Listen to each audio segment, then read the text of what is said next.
So hi everyone, and welcome to this event organised by the Emergent Nonfiction Lab at the University of Warwick. So this research lab aims to explore emergent modes of nonfiction media practice and theory. So from their very origins, nonfiction media epistemologies have been inextricably linked to violent modalities of colonialism, racial violence and imperialist capitalism. Moreover, modern operational regimes of surveillance, capture and documentation are closely connected to historical practices of colonial, ethnographic and forensic documentary work. Many of our current theoretical approaches to the documentary form build directly or obliquely on these histories.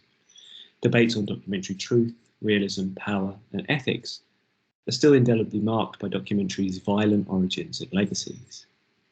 So the Emergent Nonfiction Lab aims to both critically examine these violent foundations of the documentary form, whilst also shifting our focus towards emerging modes of counter-theory and practice. Here, the emergent is taken up not as an apolitical or a prescriptive framework, but rather as a potential methodology that actually allows for a breaking away from documentary's violent colonial and operational histories, as well as a space of emergence to explore counter-hegemonic, experimental and activist modes of non-fiction media practice. So today's talk, I'm very happy to welcome Joseph Pugliese. So Joseph is a professor of cultural studies in the Department of Media, Communications, Creative Arts, Language and Literature at Macquarie University, Sydney, Australia. Selected publications include Biometrics, Bodies, Technologies, Biopolitics, that's with Routledge, which was shortlisted for the International Surveillance Studies Prize in 2010. And State Violence and the Execution of Law, Biopolitical, Séjour of Torture, Black Sites, Drones, Routledge from 2013. With Suvendrini Pereira and a team of international collaborators, he established the digital project Deathscapes, mapping race and violence in settler states.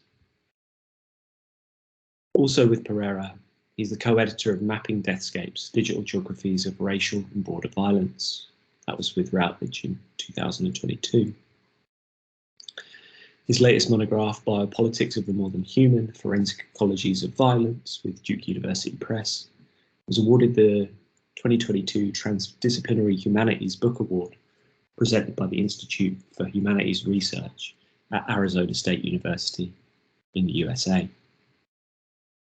So in Biopolitics of the More-Than-Human, Joseph examines the concept of the biopolitical through a nonanthropocentric lens, arguing that more-than-human entities, from soil to orchards to animals and water, are actors and agents in their own right, with legitimate claims to justice. Examining occupied Palestine, Guantánamo, and sites of US drone strikes in Afghanistan, Pakistan, Somalia, and Yemen. Pugliese challenges notions of human exceptionalism by arguing that more-than-human victims of war and colonialism are entangled with and subject to the same violent biopolitical regimes as humans. He also draws on Indigenous epistemologies that invest more-than-human entities with judicial standing to argue for an ethico-legal framework that will enable the realisation of ecological justice. Bringing the more-than-human world into the purview of justice, Pugliese makes visible the ecological effects of human war that would otherwise remain outside the domains of biopolitics and law. So alongside Joseph today, we've got two respondents. Alongside myself, we've got two respondents, Sasha Crawford-Holland and Laliv Melamed. So Sasha Crawford-Holland is a PhD candidate in cinema and media studies at the University of Chicago, who researches how nonfiction media organise power relations. Sasha's dissertation investigates the politics of thermal perception in epistemic media practices, from surveillance to news coverage. Their essays are published in Film History, Television and New Media, American Quarterly, and the collection Indigenous Media Arts in Canada. Laliv Melamed is an assistant professor at the University of Groningen. Her research focuses on the intersection between emerging media, governance, state violence, and documentary's political imaginaries. Her book, Sovereign Intimacy, Private Media and the Traces of Colonial Violence, at the University of California Press, was published earlier this year. Other writings appeared in JCMS, Journal of Cinema and Media Studies, Discourse, American Anthropologist Review, Millennium Film Journal, and Nexus, amongst others. So in terms of the format for today, I'll hand over to Joseph for around kind of 20 minutes. We'll then have a brief set of responses from Sasha, Laliv, and myself before opening up to a broader conversation and welcoming questions from the audience. The initial opening of Joseph's talk wasn't actually recorded, so we jump in slightly after the beginning, but I hope that won't be too disrupting for people. But thanks so much. Over to Joseph. I'd been focusing on what was happening on the ground with all of this military violence, the biopolitical caesura, and yet I had failed to address the larger ecology and the larger agents that are embedded within these sites of military violence, that is trees, water, soil, air, animals, non-human animals. And so when I finished that book, I finished it with a sense of, I've really got to rewrite the whole book all over again. And this really was what drove the conceptual sort of emergence of this biopolitics of the more than human and the writing of it. And I think what really sort of underpinned everything was that when I started to look at the legal frameworks, international law, international environmental law, laws of war, humanitarian law, I wanted to see how the more than human could be accounted for and made justiciable within those international frameworks. And not surprisingly, as if you've read the book, as I say in the introduction, international law is heavily sort of imbricated within an imperial colonial network. It's Eurocentric to its bootstraps. And when I looked at the various laws that could possibly make the more than human justiciable within military violence contexts, they actually fell completely out of the frame, so to speak. And the only minimal way in which they could be accounted for was if they were rendered through the legal category of property, effectively. So if there was some impact on property, there would be a minimal sense of justiciability for what had transpired in a particular site against trees or water or non-human animals.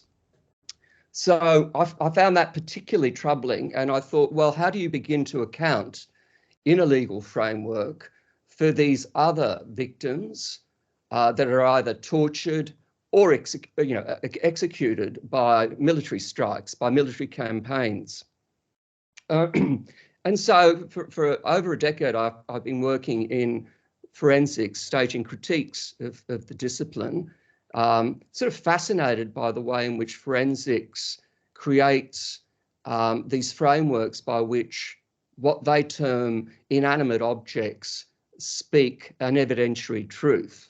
And looking into the whole history of forensics, I thought, well, look, here's a framework that basically gives some voice to the more than human. But as I began to delve further into that, I began to see the way in which, again, forensics emerges, one, from a colonial imperial context. In fact, its point of emergence, its historical sort of fabled point of origin, is in mid-19th century colonized India. The British Raj had taken possession, so to speak, of the Indian subcontinent. And as Simon Cole marks in his investigation of the emergence of what is seen to be the originary forensic technology, the inked fingerprint, he says basically it was developed by British surveillance officials because they could not distinguish one Indian face from another. They were troubled by the homogenized raciality of their subjects, and so they developed the inked fingerprint to begin the system of really criminological differentiation and identity marking of racialized subjects. So that point of origin is really quite interesting and loaded for me, because when I began to look at the unfolding of forensics, I saw how the nexus of raciality, imperialism, and coloniality all inscribe the discipline, and not only within those freighted histories, within various contexts, within settler colonial states, within colonial states like India, settler colonial states like Australia or the US or Canada. What interested me, in addition to all of that, was the way in which the framework of forensics itself sets up quite a hierarchical relationship to what it calls its objects of inquiry, and the way in which the forensic specialist becomes not only the mediator between the forensic entity, say a plant or an item of clothing, the mediator that sort of extracts the truth, but it renders the entity quite mute and subjugated. It becomes, if you like, someone that can, an entity can only speak through the mediating voice of the forensic scientist.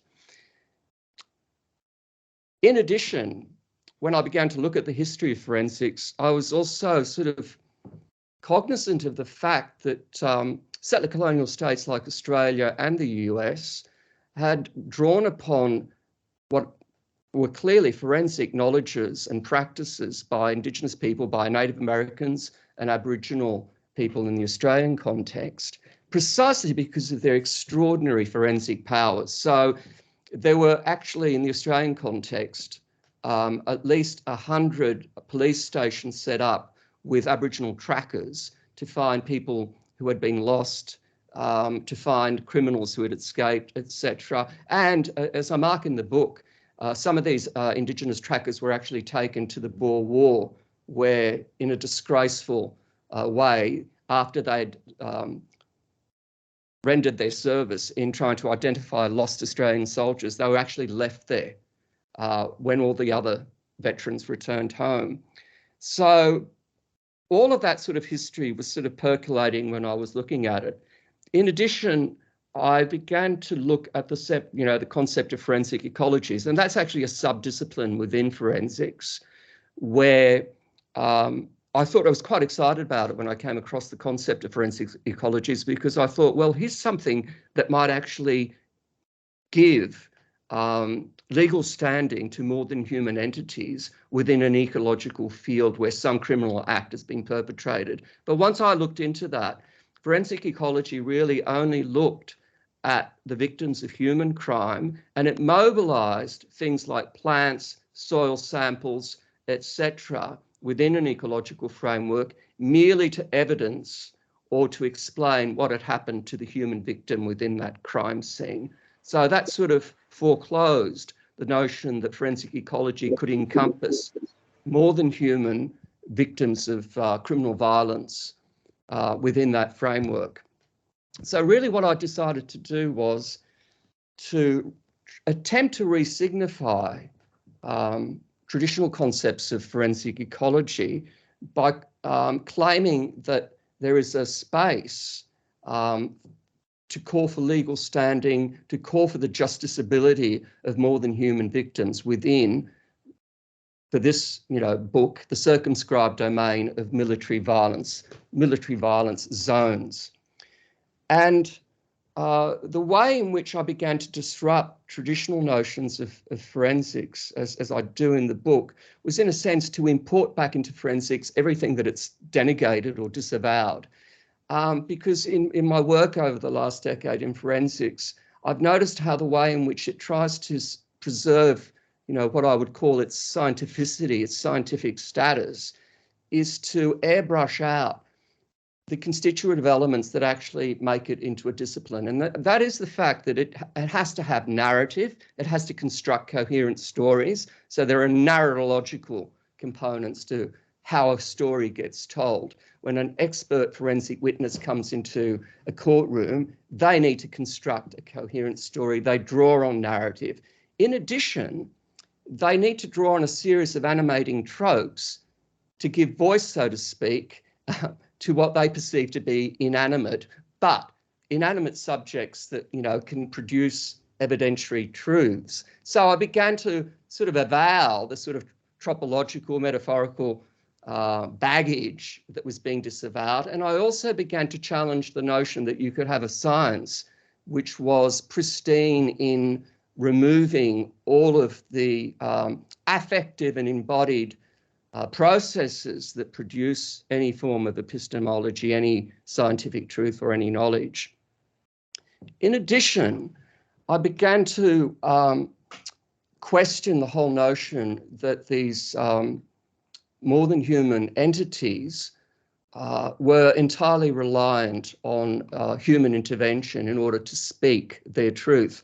And I did that precisely by grounding myself in a whole body of Indigenous knowledges and epistemologies that have an entirely different framework, which disrupts what I qualify as the Eurocentric, anthropocentric framework that basically creates a sense of human exceptionalism. That is, only humans have language, only humans have culture, only humans have emotion, only humans are really sentient, only humans have law.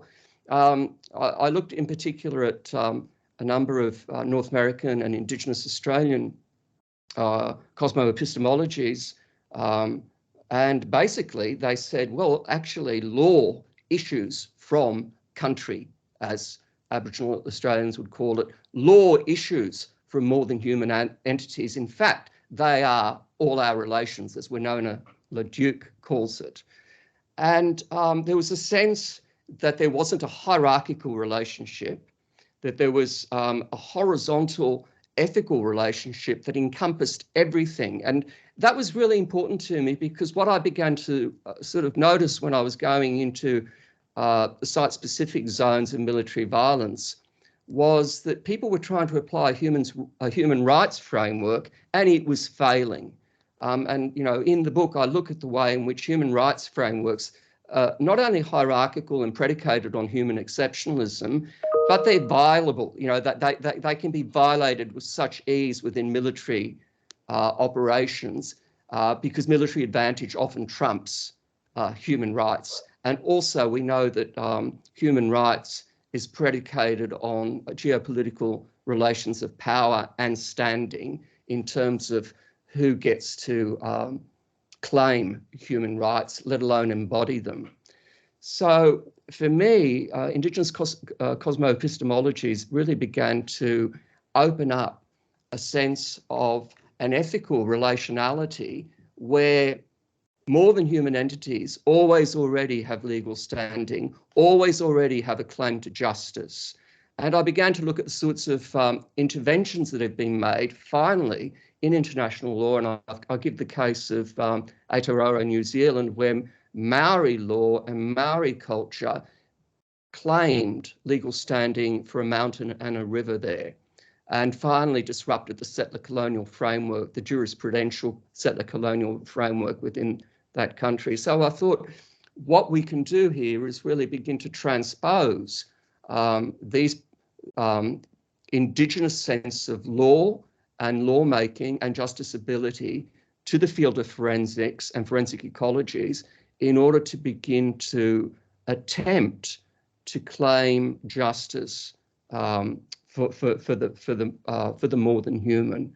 And in that sense of trying to create an effective relationship and mark that relationality between humans and more than humans, I also drew on Merleau-Ponty's concept of the flesh of the world, which I found quite productive and engaging, precisely because it didn't differentiate between what constituted something that was animate and something that was sentient, because there was, if you like, a distributed notion of sentience through this flesh of the world.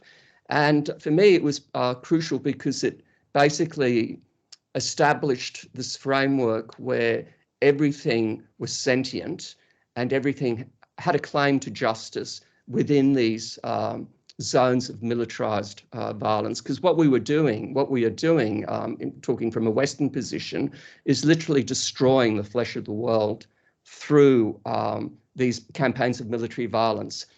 And as I mark in the book, you know, in the context of the Anthropocene, I think one of the key actors, in fact, the leading actor that's contributing to anthropogenic climate change, is the military, and specifically the US military, and people focus on industry and cars and airplanes and all the rest. But really the greatest polluter of all is the military and the US military. So I wanted to ensnare that particular juggernaut into this discussion because of its ongoing massified impact within this larger anthropocenic international framework. So that's basically a schematic mapping of what I tried to do in the book, and I'm happy to go into the details of what happens in the book in light of the respondents and the guests' questions. Thank you, Patrick. Great, thanks so much, Joseph. So now we'll hand over to Sasha and then Laliv to kind of provide their 5-minute responses. And yeah, perhaps after they've both spoken, you can respond to theirs. Then I've got a couple of questions, and then we can open it up to the room. But Sasha, please. All right. Hi, everyone. Can you hear me? Great. Thanks, Patrick, for the invitation and for organizing this event, and Joseph for this important book. I'm joining you from the territory of the Three Fires Confederacy, where it is 5 a.m. and the sun is rising. So I will do my best to keep things caffeinated over here, but please forgive any incoherence on my part. So this book was a pleasure to read, despite the hideousness of the events that it details.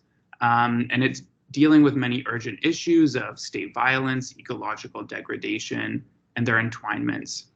And in some ways, many of the book's key terms may sound like well-tread territory, but the arguments and analysis being advanced are deeply original. One approach that I especially admire and that I'll focus my response on today is Joseph's refusal to cede conceptual or tactical ground to the violent institutions that aim to monopolize our frameworks.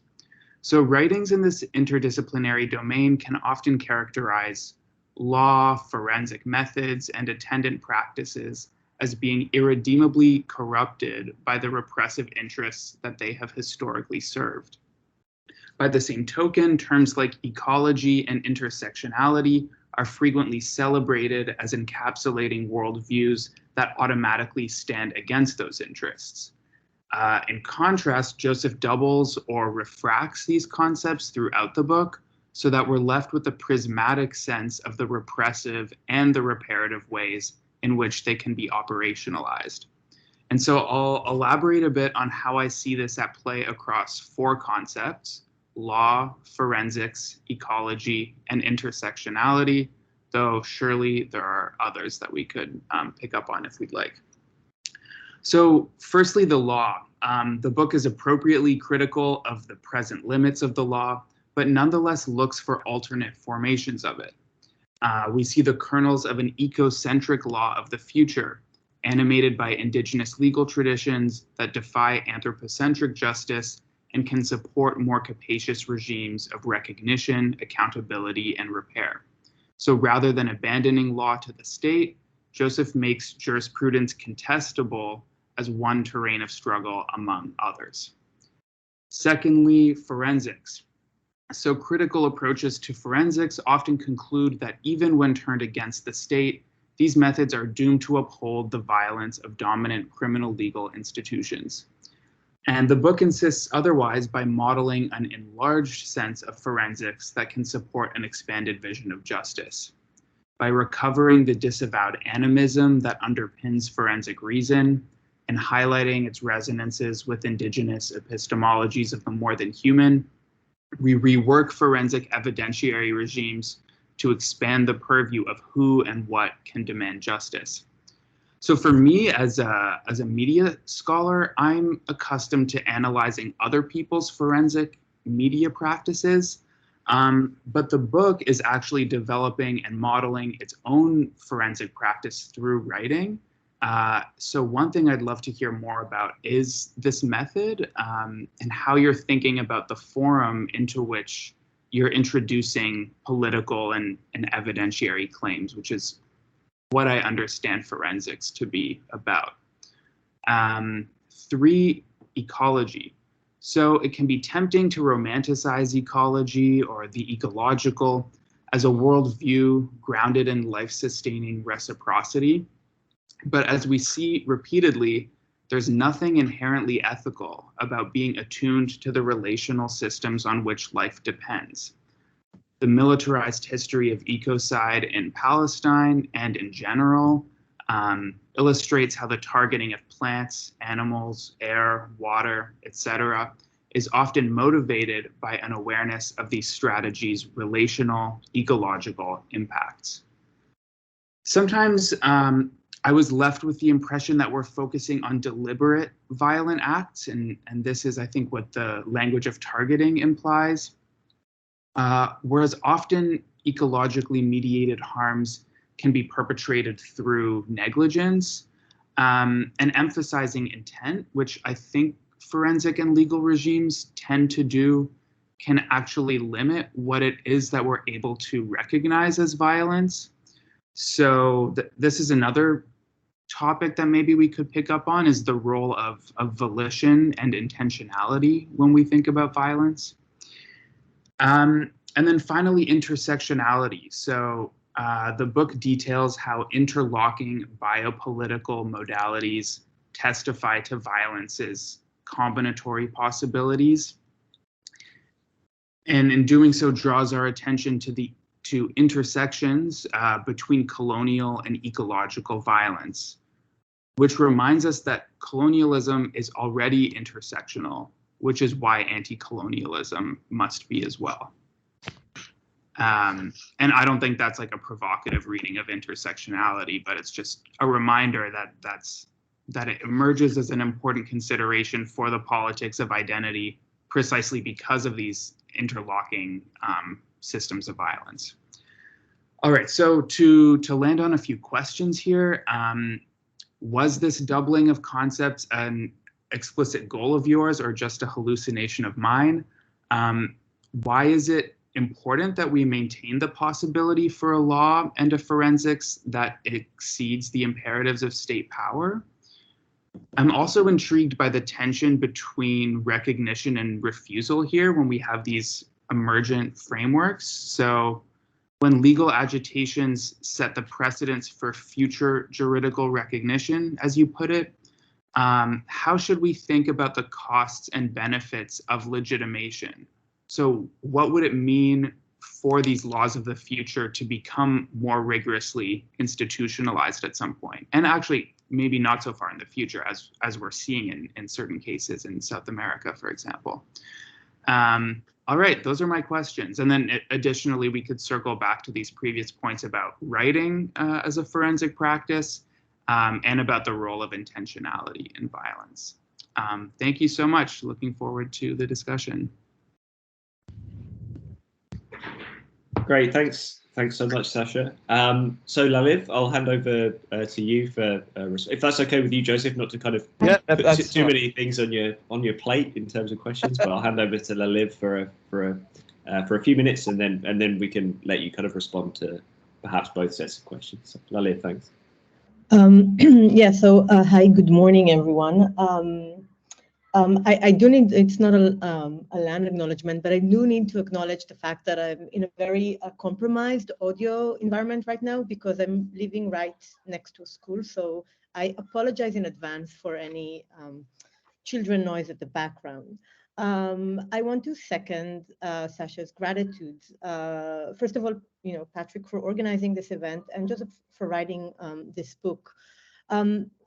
For the sake of time, I tried not to script my comment and keep them brief, but I'm not committed to keep them coherent, mostly because your book, Joseph, made my head spin with its all-encompassing, brilliant, striking, and easy analysis, and the way it captures the devastating magnitude of biopolitical violence. and the ecologies that it kind of like unleashes or demolishes. And I think my comments are eventually, in way of a detour, kind of like try to pull out or unravel some of the core modalities you're working with in your book, which is the notion of indigenous cosmo-epistemologies, the notion of forensics, and I'm more interested in the question of forensic speech rather than the form. And then lastly, the question of biopolitics and the very format of the case study, or Gaza as a case study. And due to my own research interest, I apologize, but I will focus mostly on the examples that you bring from the occupied Palestine.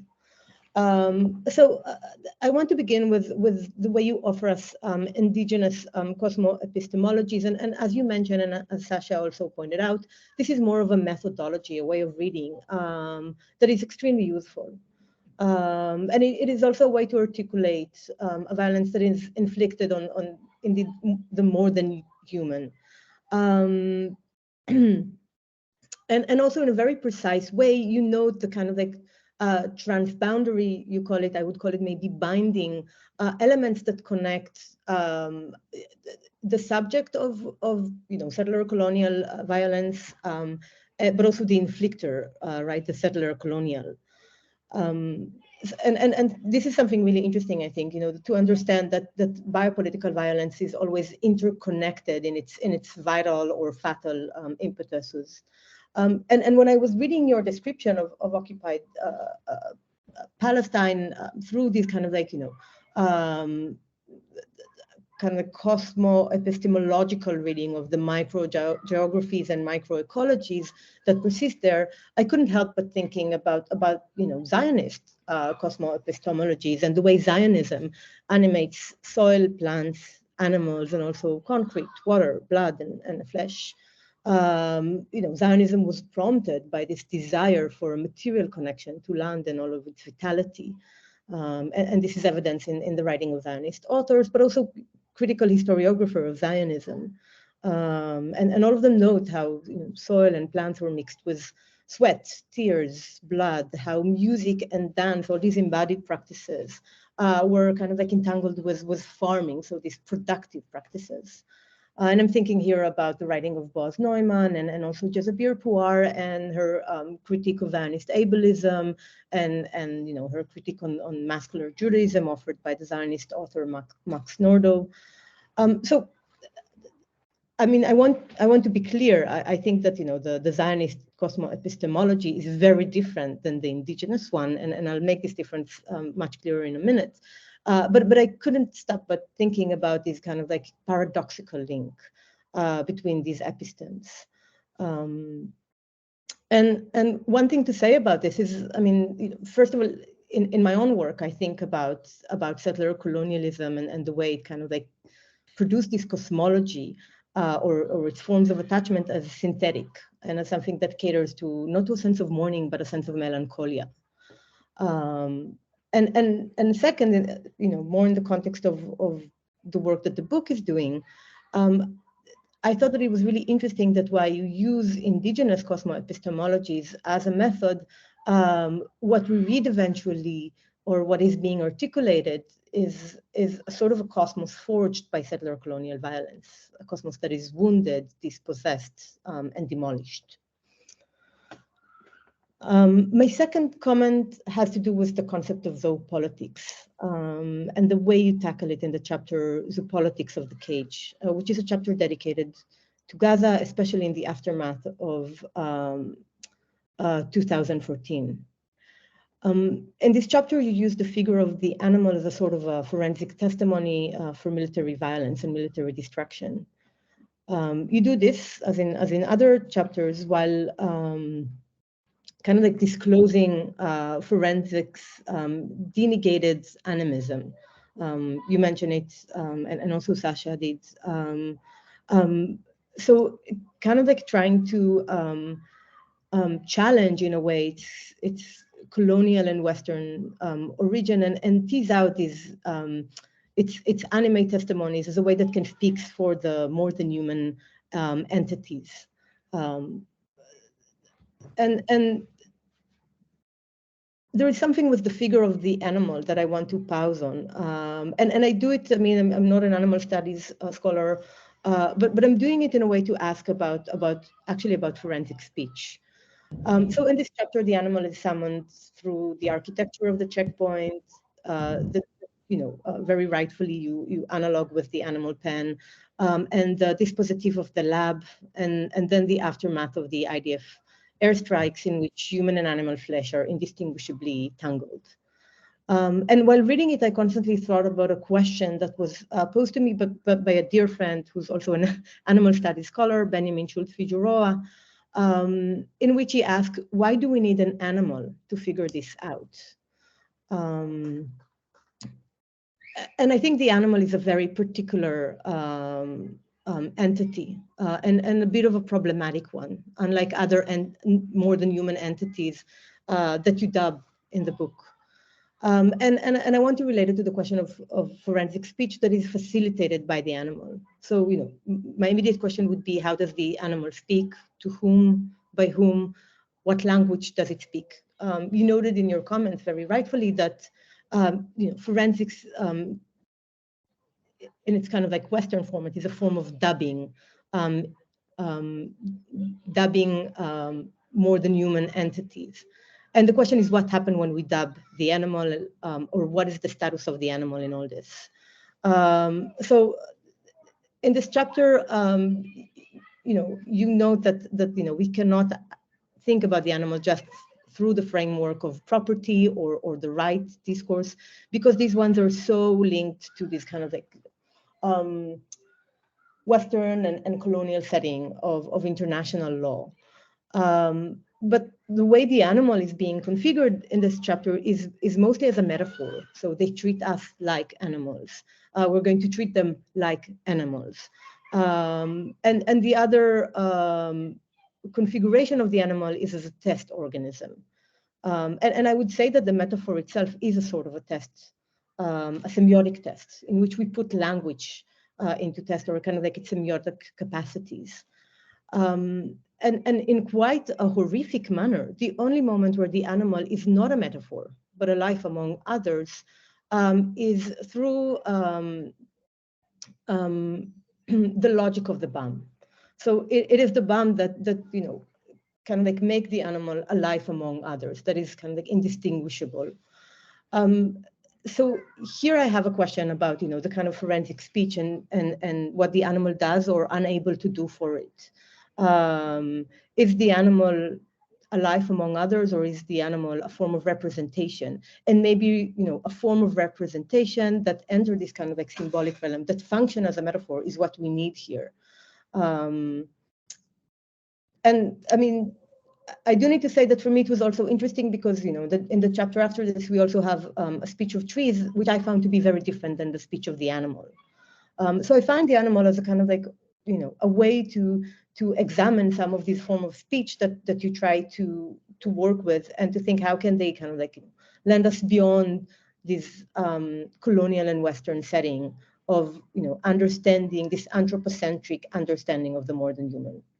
Lastly, and I'll keep this comment very, very brief, once again thinking about Gaza, and also thinking about working with biopolitics as the kind of like theoretical framework of the book. And this is, I need to say, a question that bothers me as well.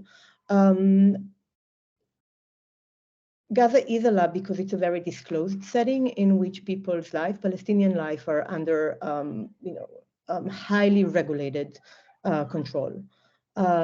Which makes it, and also it is a lab because it is isolated, right? It's this kind of like other space in which we can perform tests. But this is a very disturbing perspective, right? To think about Gaza as a lab. And there is a moment in which when we write theory, or when we use Gaza as a case study, we reproduce this lab logic.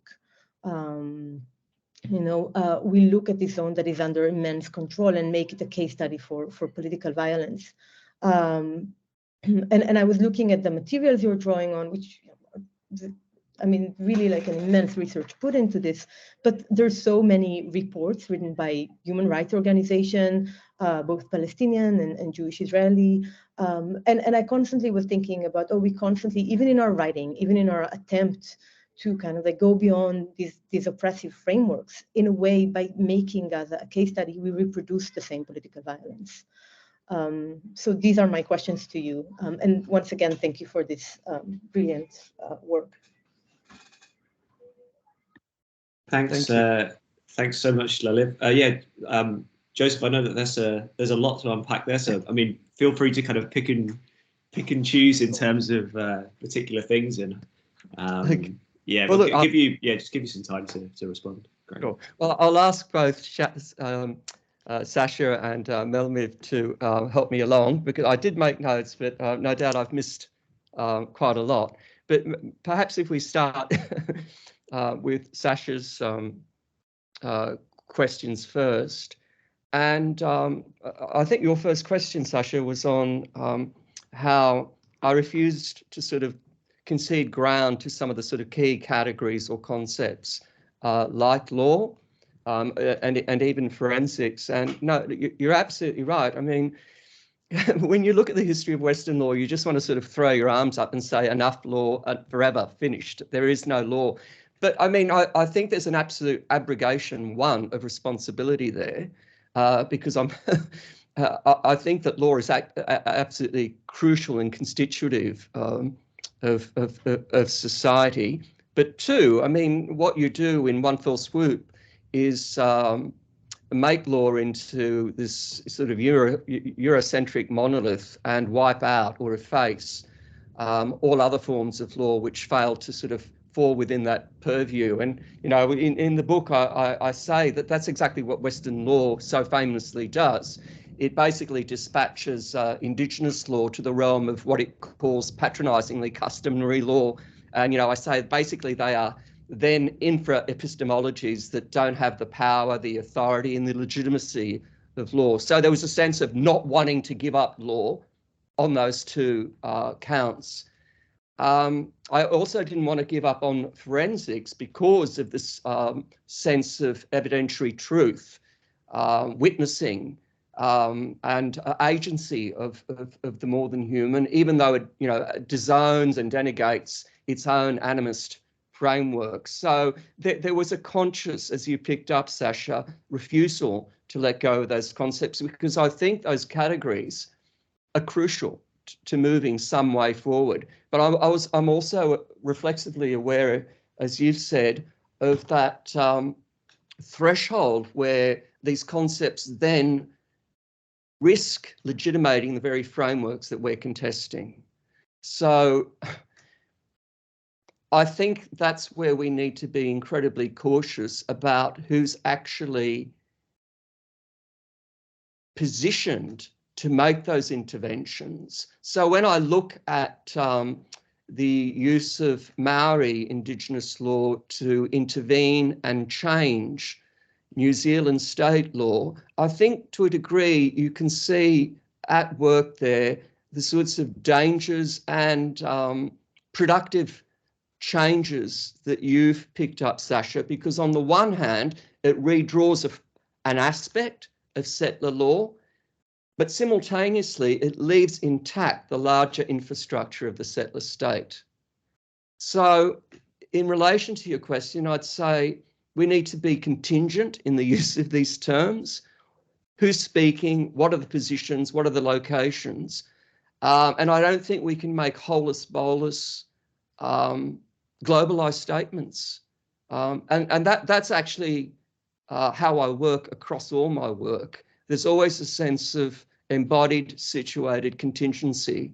And I think that's what I find so powerful in, say, for example, the alternative that is presented in Indigenous Australian law and frameworks of the more than human, and that is that they don't have this sort of hierarchical sense of ethical considerability. It's contingent on where you're at in country and who you're speaking with, not for or to.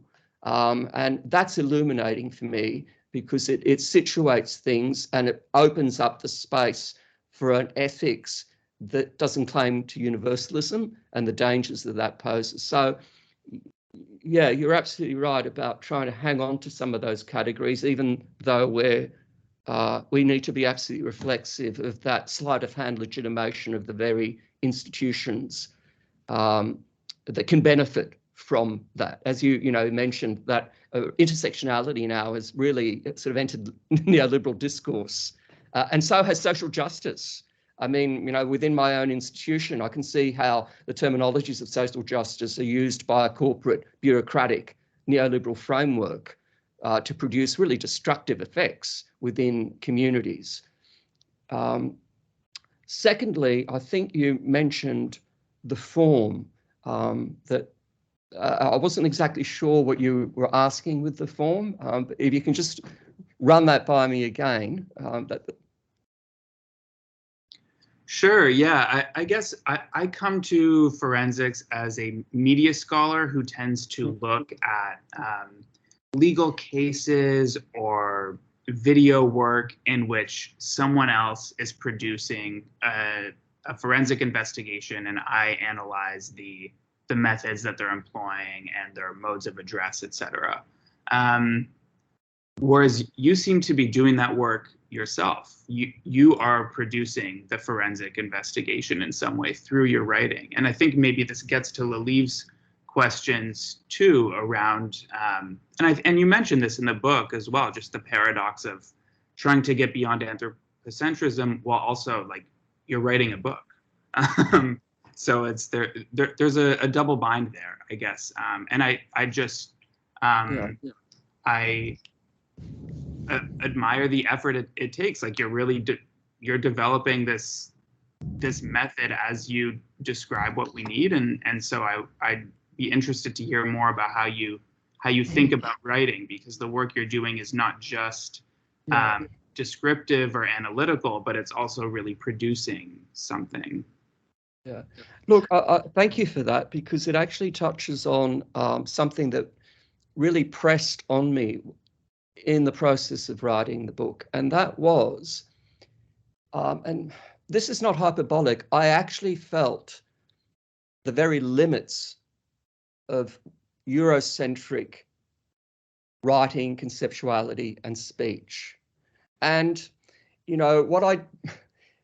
what I tried to do then was to push the English language to its limits by developing a series of neologisms that tried to give an alternative view to a site or subject, like aquapolitics, phytopolitics, etc. And the concept in the latter part of the book of inanimal torture. And as I say in that section, inanimal is a nonsense word. It floats in the book on an epistemological void, because there is no sense of inanimality in Western law, in Western language, in Western philosophy. But it's a way of trying to move things forward within the very constrictive, Eurocentric, anthropocentric frameworks that I'm writing with, thinking with. And I felt that in a very material way. And related to that, I guess what bothers me across a lot of disciplines is the lack of reflexivity about the very materiality of language and about the very tropology of language, if I can put it that way. That language hasn't got a one-to-one relationship between signifier, signified, and then the referent out there. And this, in a way, tracks back, I think, to Laliv's question about animal languages and vegetal languages. And there are two things there. One, I try to speak with animal languages and languages of tree, vegetal languages, again by coining or drawing upon pre-existent terms like zoosemiotics or phytosemiotics, which again was a neologism that I put out there. What I was consciously reflexive of, and that's right from the start of the book, and that's why I draw on the more than human, is regardless of these neologisms, regardless of these interventions, I do not know what animals think, feel, and speak.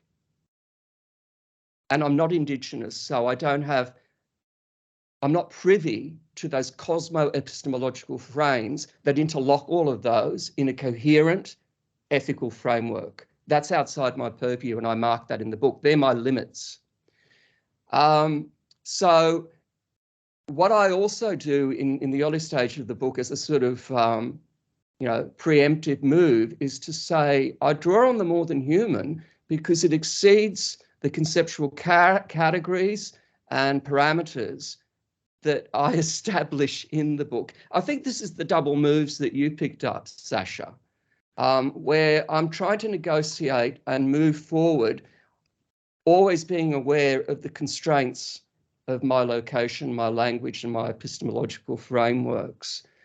And so if I can sort of shift that back to Laliv's really important question about, well, are the animals in particular, because that's what you focused on in that first chapter, are they mere metaphors? I think that was really, what was troubling you.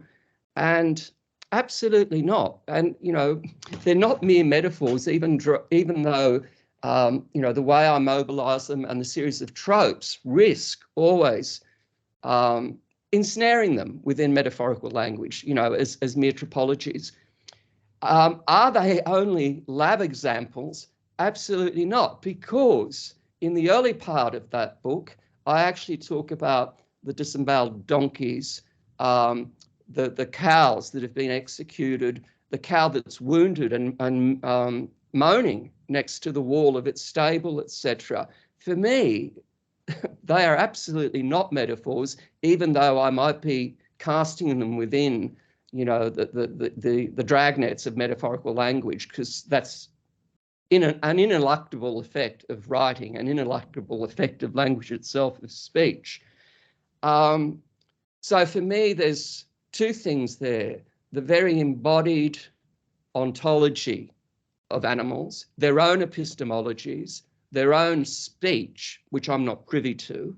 So, and I mark that lack of access to that right from the start. And that's why the more than human rather than the non-human or the post-human, which I find so problematic, is something that I can work with and is important to me, because it finally challenges that notion of anthropocentric knowledge and supremacy and human exceptionalism.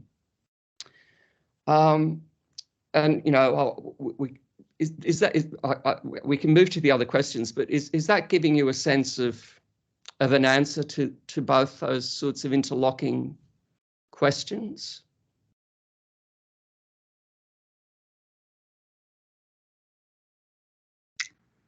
Laliv, go ahead. I think for me it is, yeah. It's I think it's just like these double binds of writing, like yeah. as a person communicating to other people while also trying to get beyond that framework of communication. And I think those double binds are what are inextricable to our practice. And, I have thought about this really a lot.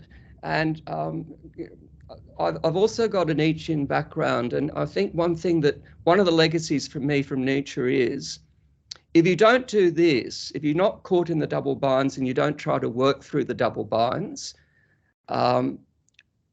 what results? And that is nihilism, really, and an abrogation of all responsibility in the face of catastrophic crisis, and a global crisis at that.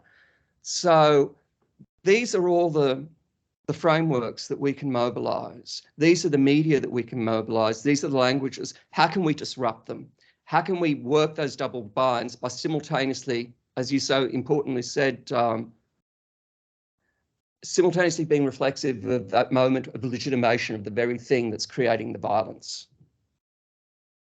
Yeah, I think for me, where it becomes much more tricky, and I deal with it or struggle with this in my own work, is Laliv, the point you brought up around Gaza and what it means to turn places into examples. And I'm sure this is something that we've all dealt with, but yeah, Laliv, I don't know if you want to say anything.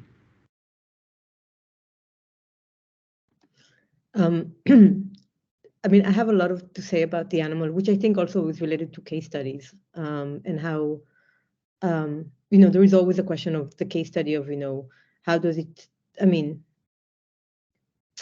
the case study as kind of like, telling its own story, but also kind of like being liable to a larger theoretical framework. For me, the animal became so interesting because I think, unlike the rest of the book that really is able to capture this more than human entity, the animal is where things become tricky because it's so easily, kind of like, I mean, slip into the realm of metaphor. So the animal is kind of like, participating in the symbolic game of anthropocentric politics. And I really had to think through this, and once again I bring this conversation that I had with Benjamin Schultz-Figueroa, who would say, yeah, but the animal is always a subject of politics, and actually politics are always about metaphors. So it's when the one stands for the other, and this is really I mean, not what I would say, but what Benjamin would say. So this is just one thing to add about the animal and what does it mean to speak for.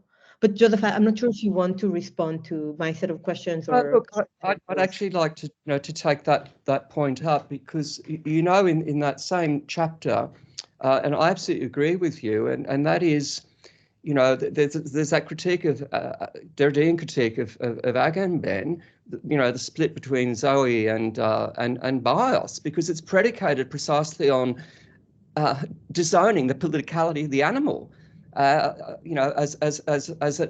an effect that is alien to animal life.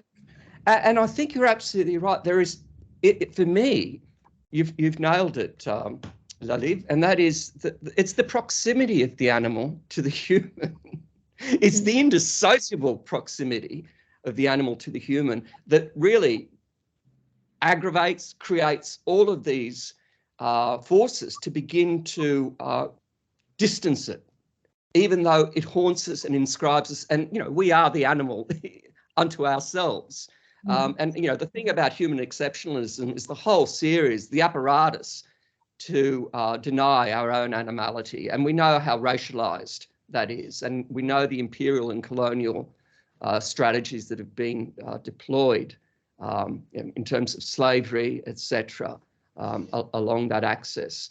But I think precisely when we view animals as political agents and as always already ensnared within political economies, that disrupts the notion that there is this pristine human that transcends animality. So I think, what you're picking up there is that danger of the proximity, I would put it, of the animal along all those axes. The other thing that for me was really interesting is the moment, because I don't think that you just try to speak, through and with animals and trees and air and land, but also to speak through and with concrete and bombs and razor wire. So for me, a very interesting moment was, and I mentioned it, the idea that through the logic of the bomb, all of a sudden this exceptionalism is collapsing. So it's this radical violence that kind of like bring to the fore the this kind of constructed hierarchy between the human and the animal, and that's a horrifying truth, or a horrifying encounter, and also, I mean, I want to highlight maybe that one of the things that puzzled me there is that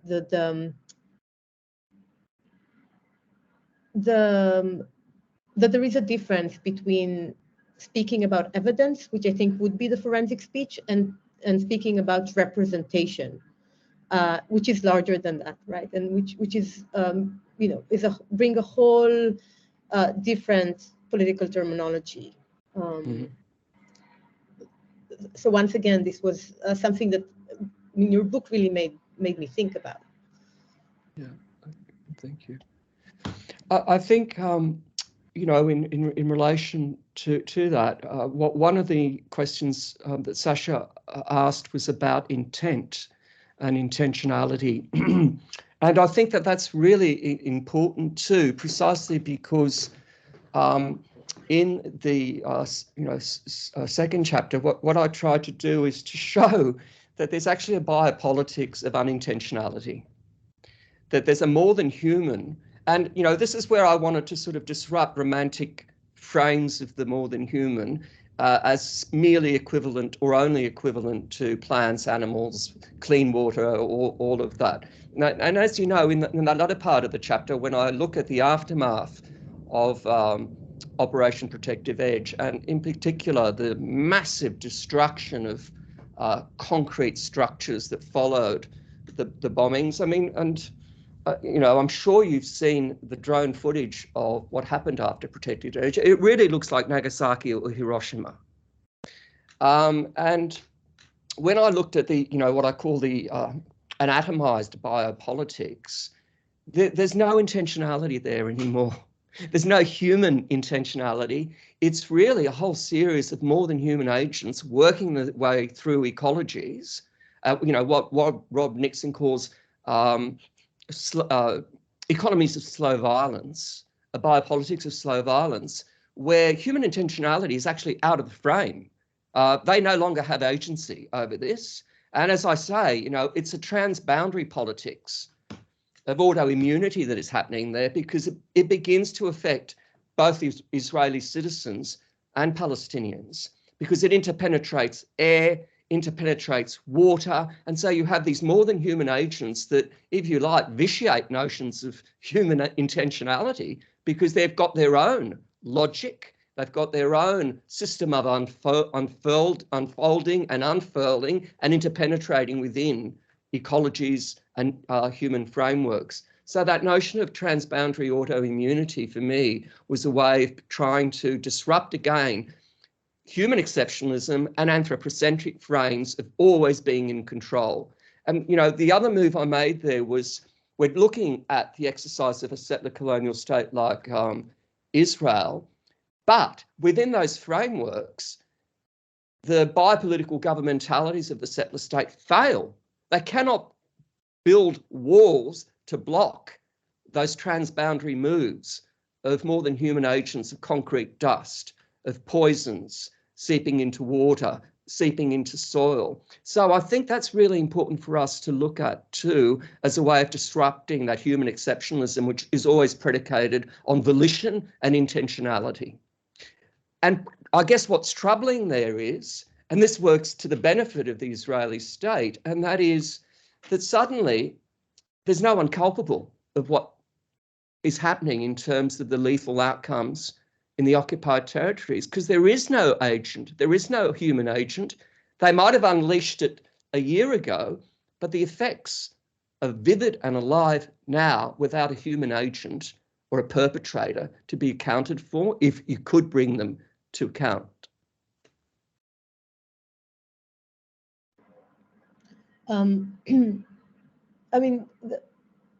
I think this moment in the chapter was very powerful for me. The notion of the transboundary autoimmunity. It's very risky as authors to put Israeli and Palestinians on the same terrain as kind of like subject to the effect of the violence. These are things that I'm really concerned about. But I think it's really important to understand how this biopolitical mechanism is always interconnected. And indeed, as Sasha pointed out, the notion that of intersectionality is actually part of colonialism. About the walled up, for me, it was really interesting, because one of the things that I've been working on is actually what happened in the underneath Gaza. So this entire system of, on the one hand, the tunnels as a sort of warfare, but also a system of living that actually provides for the Gazan citizens. And on the other hand, I mean, I don't know if you know that, but Israel has been, invested millions of dollars or whatever currency, shekels, in building an underground wall. So the notion of even the ground is kind of like being hollowed up and filled with concrete. And the really interesting, I've been totally consumed by this, but really interesting kind of like reports about the kind of like, they need to use like special concrete because the ground is actually very sandy. So once again, it's really interesting to think how the more than human entities are listened to also by settler colonialism. And, settler colonialism has its own cosmologies that it kind of like, put to work in order to, to sustain this all-encompassing biopolitical violence. Yeah, well, absolutely. And, I draw, in trying to sort of mark that, Laliv, I drew on Bruno Latour's notion of the delegate. Do you know what I mean? Because the wall is a delegate of the Zionist state. And for me, that's really important because, again, it disrupts this univocal notion and very romantic notion of where we can lapse into the more than human. Well, actually, the wall is a more than human entity made of gravel, concrete, and iron, and it's a delegate of the state carrying out the state's work. And so I think these are the complications that have to be named, and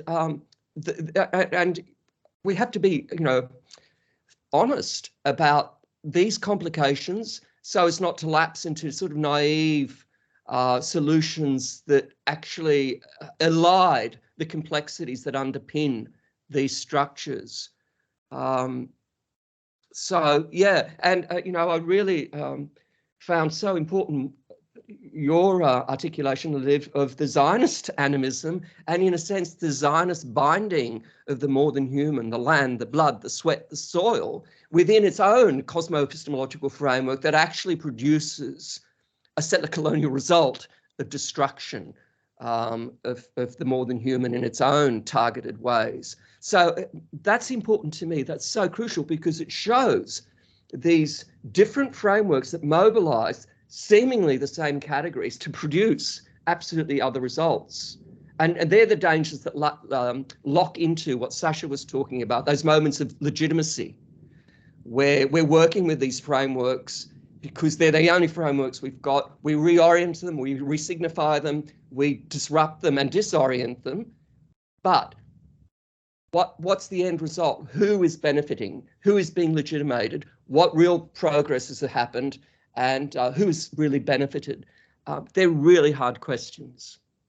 Yeah.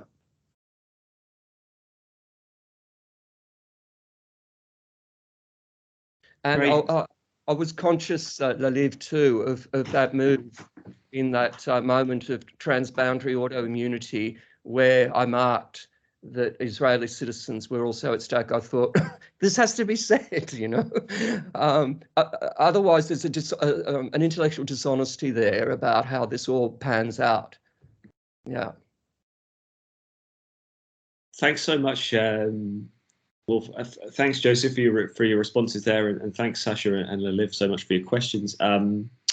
I guess, yeah, it'd be great to welcome other questions from the room. So if you want to kind of raise your hand, perhaps when people are as people are thinking of questions, maybe I'll kind of frame, I guess, kind of one broader kind of conceptual question, or something that I was kind of thinking about in relationship to this idea of a kind of indigenous cosmo-epistemologies, particularly, because you in the kind of introduction to the book, Joseph, you really kind of signal and highlight the ways in which you don't want to read this or read indigenous cosmo-epistemologies as somehow kind of a homogenous or kind of essentialized category. And I think you do negotiate this really powerfully in the book, in the ways in which you kind of constantly signal this. But I guess, and then kind of later in that same section, you kind of speak about how indigenous nations are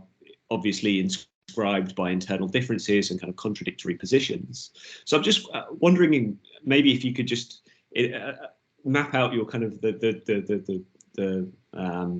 the ways in which your thinking developed around this, because it seems with this idea of using kind of indigenous cosmo-epistemologies as a kind of term in itself, there is a reliance on having to do a kind of certain degree of kind of a universalizing of the term, or a kind of extrapolation of the term.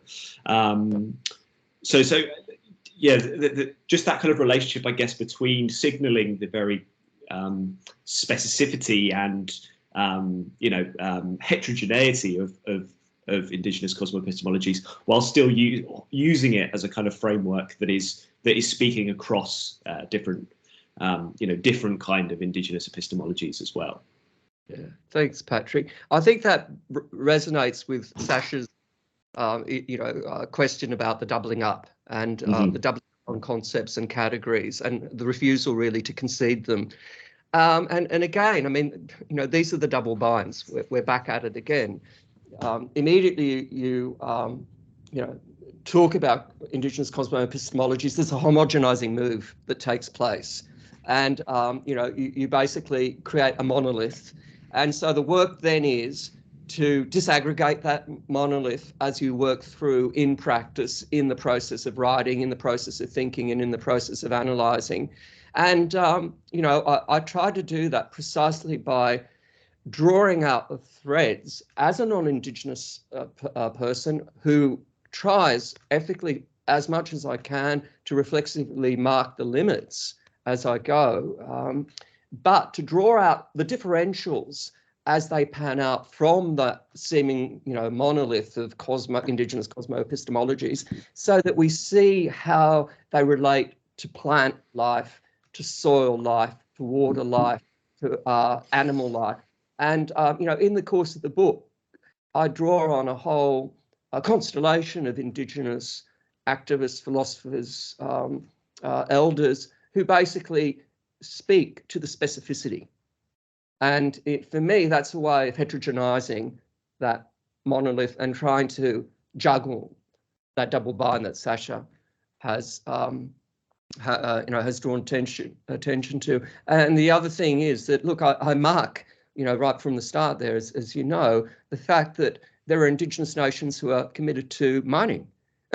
There are Indigenous nations committed to farming, all of the things that would seem to be Western, in an uptake. And I'm also reflexive of the fact that, there's a danger there of trying to, one, create, the noble savage in absolute, harmony with nature, which is, another Eurocentric view, and two, the notion of creating the ethnographic lens of colonial fixity. They should not be mining. They should not be blah-de-blah. So again, they're all the dangers that we need to negotiate and think through as a non-Indigenous person as I work on that material.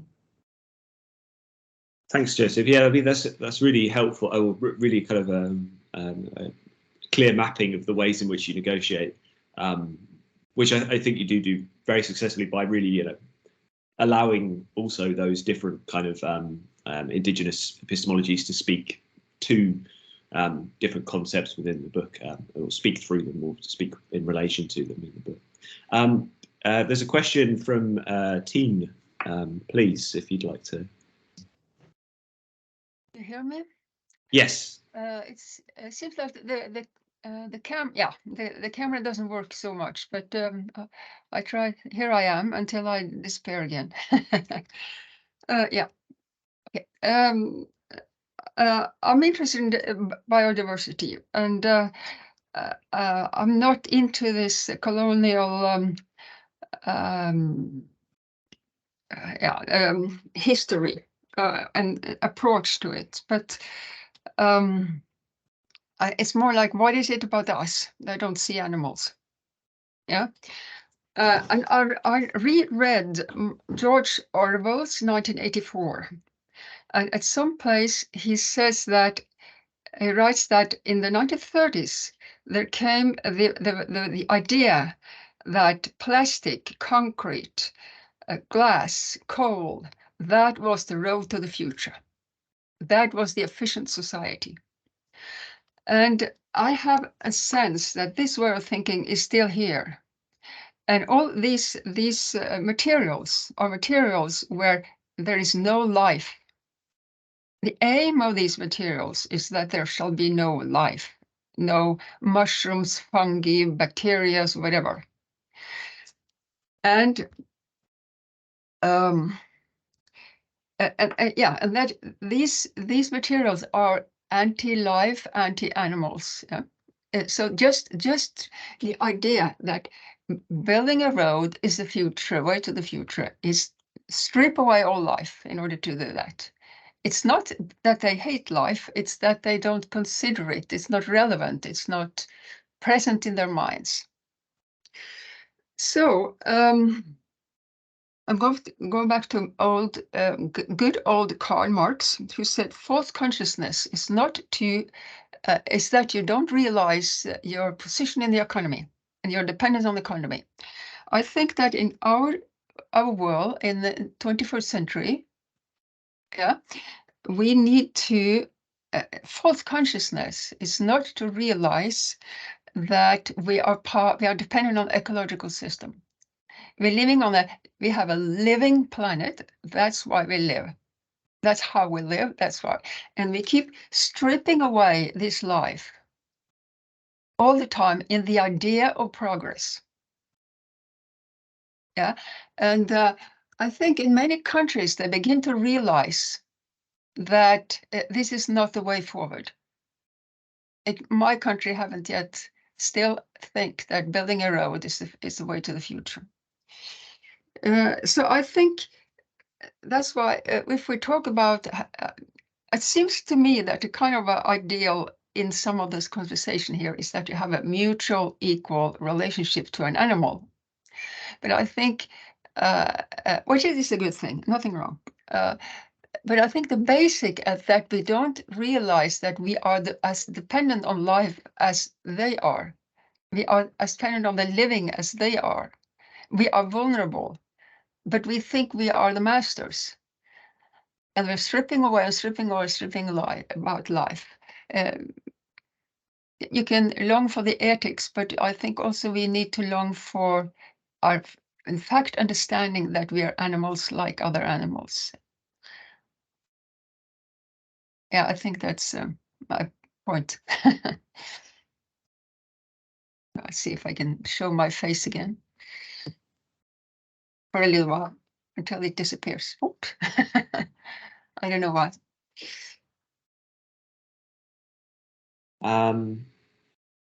We have I think we've got another question here from, let me see. Who was it? I think it's me, Yasmin again. Oh yeah, Yasmin, please. Thank you for that. That was really interesting. I kind of struggle with the idea of human because I think it's still a very romantic term, but it's not universal. But its coloniality in terms of referentiality is problematic, particularly when you make distinct categories of the human and the animal, because some categories of animal are higher than some humans.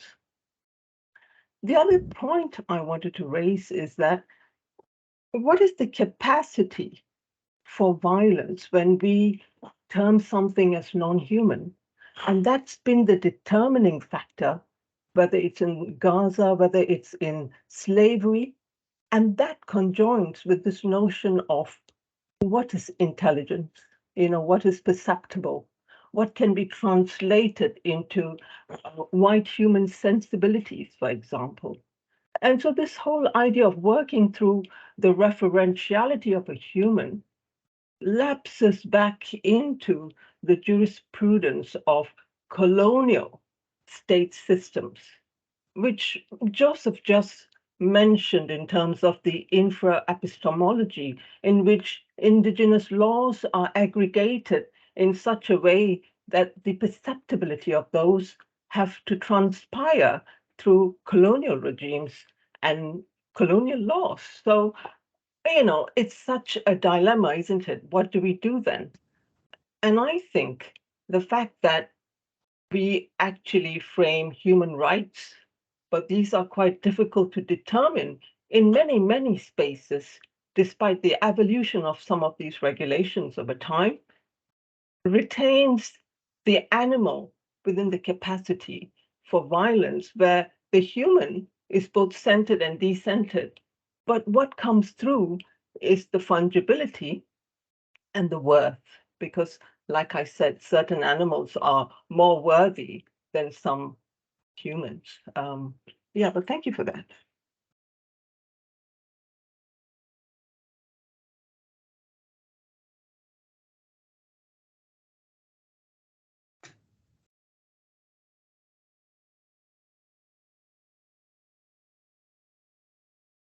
Any other questions from the room?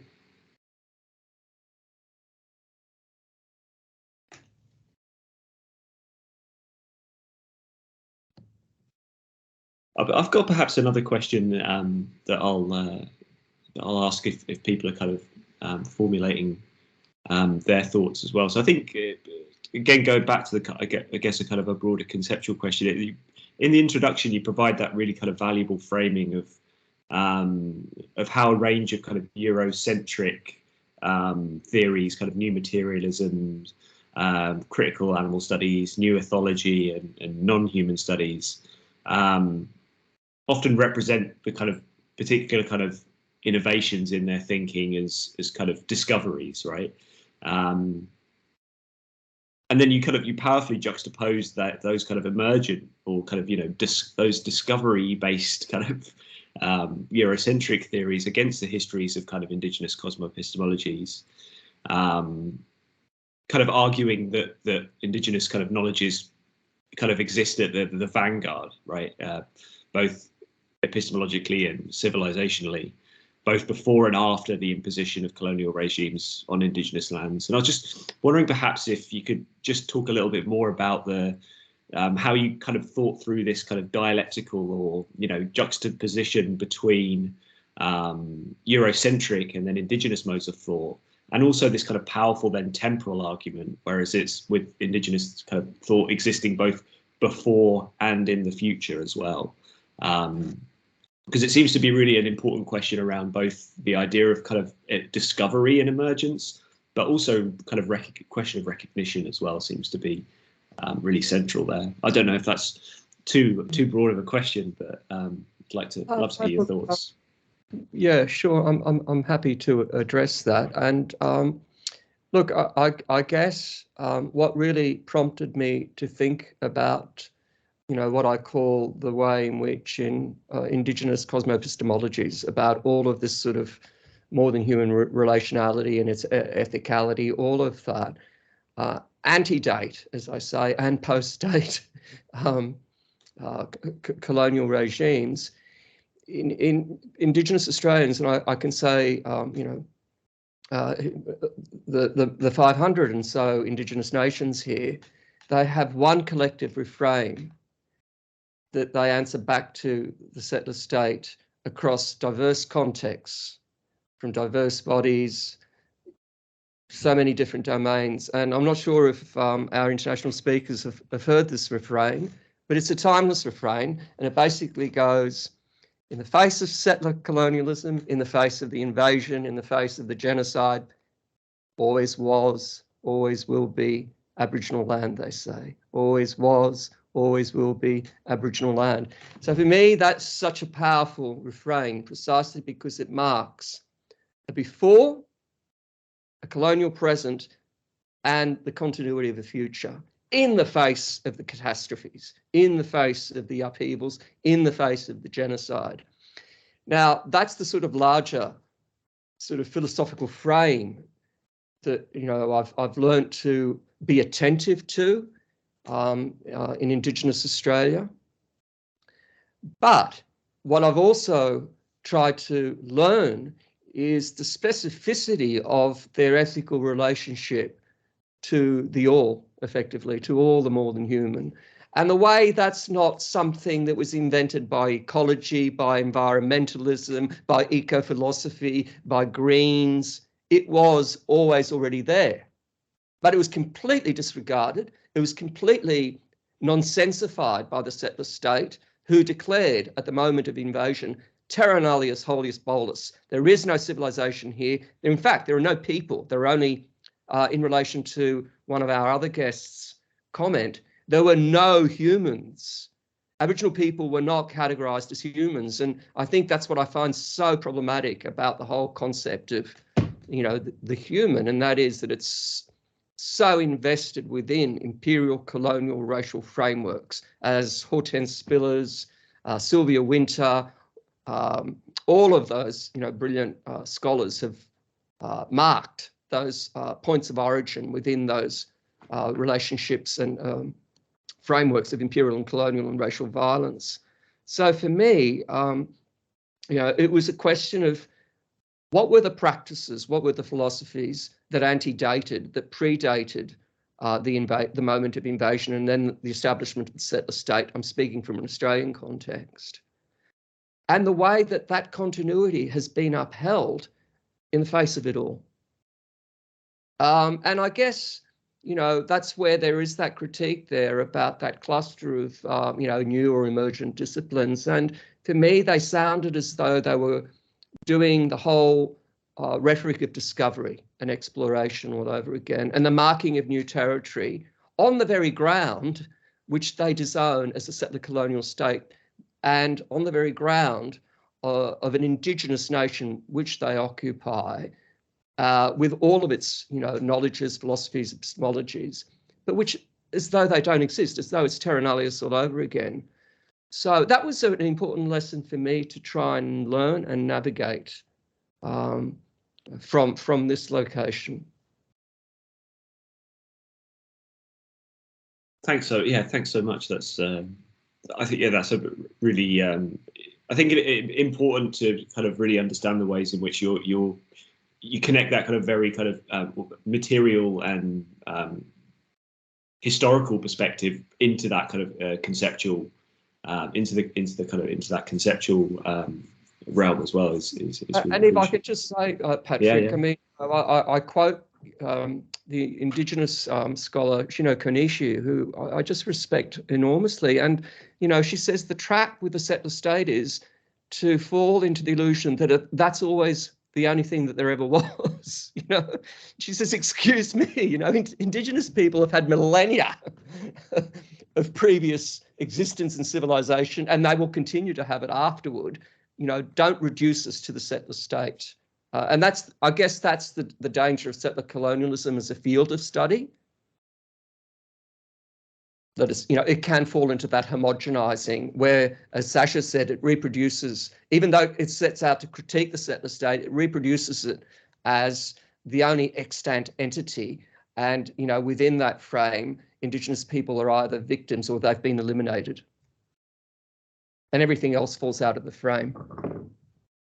I think, yeah, just drawing on Sasha's point, and then your response just there. I think one of the things that for me was so productive about the book is, and this, I don't know, this might even sound like a critique, but it kind of does this kind of fracturing of there's a kind of a really interesting kind of idea of fracturing, and I think actually fracturing this idea of that precisely that kind of homogenization or that all-encompassing nature of the settler colonial state, it actually really through this kind of biopolitics of the more-than-human and forensic ecologies really begins to kind of break that down and really kind of fracture it in a really kind of productive way.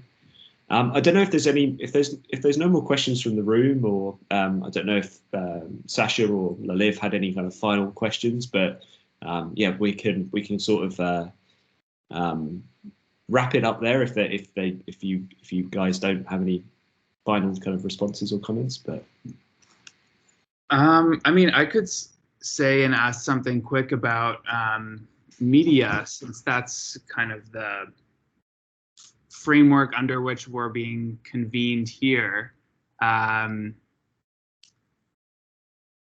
Couple directions we could go in. Well, I mean, what we were just actually, no, that doesn't matter.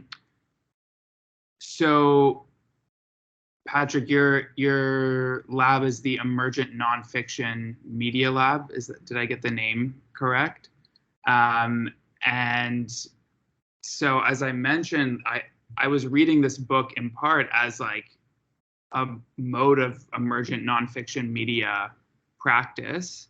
And I understand, I think that, Joseph, you're also involved in like pedagogical work around media production or forensic practice in some way. I mean, maybe we could hear something about this and the kinds of, nonfiction media work that folks here think we need to generate out of this set of concerns.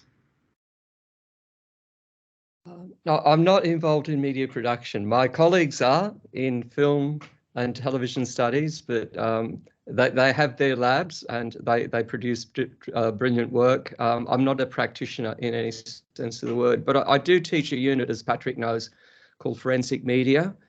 And basically, I look at a whole range of different subdisciplines from forensics and the different media that they use, and stage the sorts of critiques that, the book stages, tracking their disavowed raciality, their coloniality, their systems of state surveillance, all of that. So that's something that I do as a critical pedagogy, something I'm committed to. So instead of just reproducing this notion that forensics is the way to go in order to solve crime, I want to look at the uses to which forensics is put and examine its genealogies and its unintended or intended effects on its target subjects. Yeah.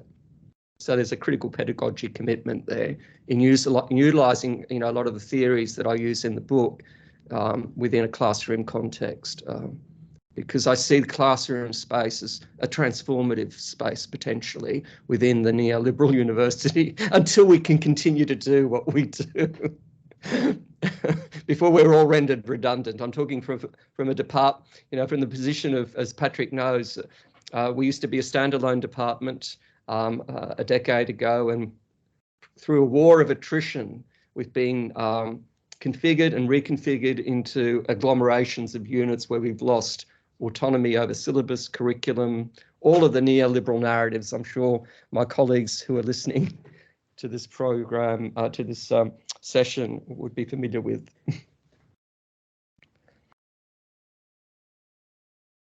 Thanks so much. Yeah, I think if there's, I think that's a good note to end on. Something for us all to go back and think about. We need to double back, as Sasha says, and try and continue to own what has been taken away. Great. Well, Laliv, I mean, unless you've got any kind of final comments, but it's also fine if you don't. No, I mean, I have many comments and many questions, but I think I've said enough. And I hope to continue this conversation in other means, other platforms, with other books. Yeah, thank you once again, Patrick, for inviting us. Thanks, Joseph, for writing this really magnificent book. Yeah, thanks. Yeah, thanks so much, Laliv, Sasha, and Joseph. I think it's been a really great conversation.